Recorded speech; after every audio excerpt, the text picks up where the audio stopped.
Bonjour, bienvenue. On parle recrutement, on parle CV surtout avec la spécialiste du CV de la transition professionnelle, Isabelle Dumière. Merci d'être avec nous. Bonjour. Votre expertise dans le CV, je vous passe la parole, c'est précisément… Alors écoutez, je connais effectivement le CV pour retravailler un grand nombre de CV. C'est vrai qu'aujourd'hui, on est sur une tendance, un CV très efficace qui va chercher à prouver. En fait, je crois que s'il y a un maître mot, c'est que voilà, quand je fais mon CV, je dois prouver quelque chose et ce que je dois prouver, c'est ce titre du CV que j'affiche. Si j'ai tel poste, il faut que derrière, il y ait des preuves. Donc voilà, ce sont deux mots que j'aime prononcer, c'est convaincre et apporter des preuves concrètes. Alors vous êtes vraiment tourné résultat, comme on dit de façon assez générale, mais pour la peine, là, vous le mesurez vraiment parce que vos clients, quand ils ont un CV qui a de l'impact, Oui. je crois que c'est très facile à mesurer, c'est-à-dire qu'ils atteignent ils peuvent atteindre leurs objectifs. Oui, je crois que les recruteurs font très très vite la différence entre des CV que j'appelle descriptifs, que j'appelle aussi CV millefeuille, hein, où il y a une superposition finalement couche par couche, année par année ou dizaine d'années par dizaine d'années. Et bien sûr, même si on garde toujours une échelle chronologique hein, ou anti-chronologique, je crois qu'il faut essayer, et c'est ça qui n'est pas facile, de travailler ces informations, mais sur le plan stratégique. C'est-à-dire que mes informations, plutôt que de les empiler, comment je peux les reformuler, comment je peux les mettre en place pour qu'au lieu d'avoir un CV qui soit effectivement, comme je le disais tout à l'heure, descriptif, on sente une stratégie de communication, une stratégie tout court. Voilà. Ouais. Donc du coup, j'évite effectivement tout ce qui est empilement de 30 lignes les unes sur les autres. Et la mise en page m'y aide aussi énormément.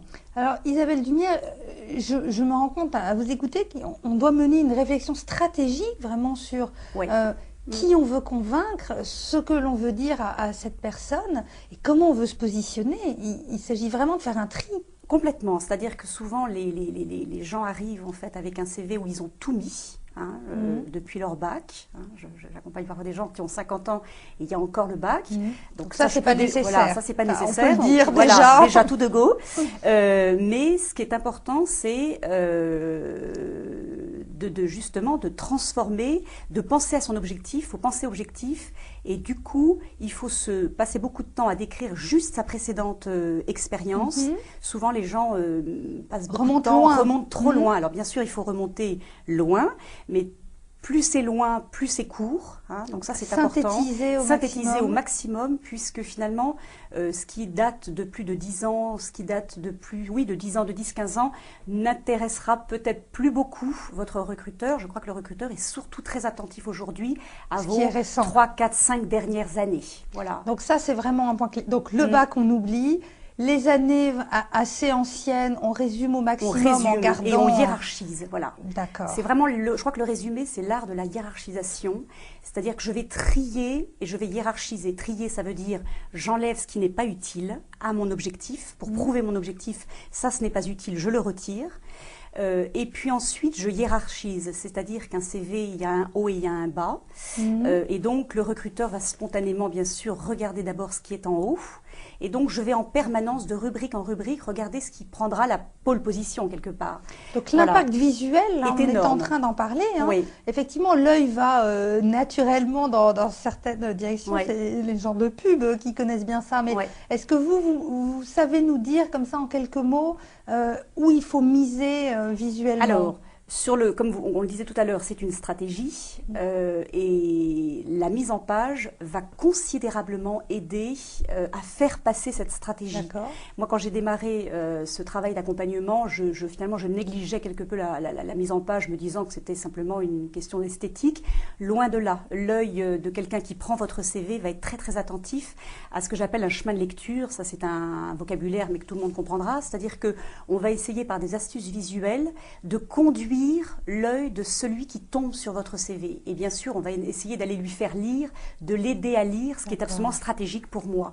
Isabelle, on est bien d'accord que quand on parle d'impact visuel, il ne s'agit pas de papier orange ou de fioritures Oui, oui, design, vous faites bien de le dire. mais vraiment de structure du contenu. Voilà, c'est-à-dire que parfois les personnes pensent effectivement que mettre tout en gras ou tout en rouge, c'est une bonne affaire. Non, non, c'est surtout pas ce qu'il faut faire. Je crois qu'un CV, dans la mesure du possible, sauf sur certains métiers qui sont peut-être liés à du graphisme, etc., mais je crois qu'il faut garder une certaine sobriété.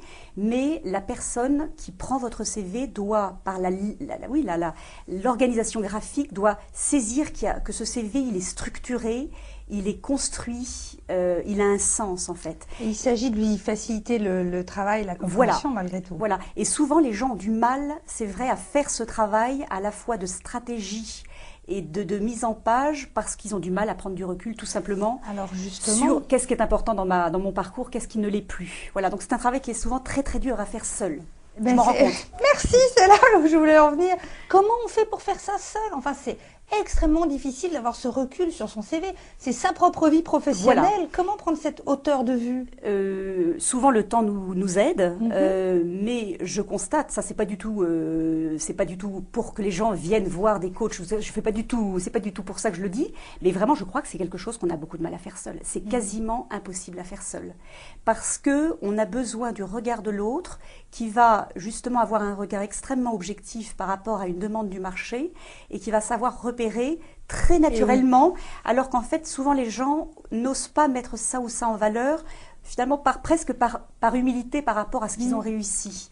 Donc il y a des mécanismes inconscients qui finalement vont perturber la personne dans ce travail de ça c'est important, c'est même très important. Nous sommes tous un peu aveugles par rapport à ce que nous avons fait. Effectivement, on voit des CV où certains points sont insuffisamment mis en valeur, comme vous le disiez, et puis d'autres, on leur donne trop d'importance et ça ne sert à rien finalement. Absolument. Alors d'où la nécessité de prendre un avis, ne serait-ce en tout cas de prendre un avis, absolument. Il y a aussi des conseillers à NPE pour ceux qui sont à la recherche d'un emploi, ou quand on est en poste, on peut aussi se faire aider. Il y a des structures qui existent, mais c'est vrai qu'il est très important. Je dis toujours aux gens, votre CV, il est fait pour un œil extérieur, donc il n'est pas fait pour vous, il n'est pas fait pour vous plaire, c'est vraiment fait c'est pour quelqu'un qui ne vous connaît pas, et donc promenez votre CV, sortez-le de chez vous. Dernière question Isabelle, est-ce qu'on fait plusieurs versions de son CV selon les situations, selon les sociétés? Alors, je crois qu'il ne faut pas non plus s'encombrer d'une dizaine de CV. J'ai eu l'autre jour le cas de quelqu'un qui est venu me voir qui avait une douzaine de CV. Je crois que c'est difficile de gérer 12 CV. Moi, ce n'est pas ma politique. En revanche, c'est vrai que ça peut être pour certaines personnes qui cherchent sur 2-3 postes. J'avais en tête ce matin quelqu'un qui cherche un poste de directeur du développement des RH, mais aussi directeur de la mobilité internationale. Donc c'est vrai que sur des postes qui sont proches, mais qui quand même revêtent des réalités professionnelles différentes, ça vaut le coup d'avoir des CV qui sont toujours pareils, extrêmement ciblés en termes d'objectifs à remplir. Voilà. Mais il faut rester efficace. Je crois que ce qui est important, c'est de rester très efficace. Isabelle Dumière, merci infiniment pour le temps que vous nous avez consacré sur ce sujet du CV. Merci de votre attention. À bientôt pour une nouvelle chronique.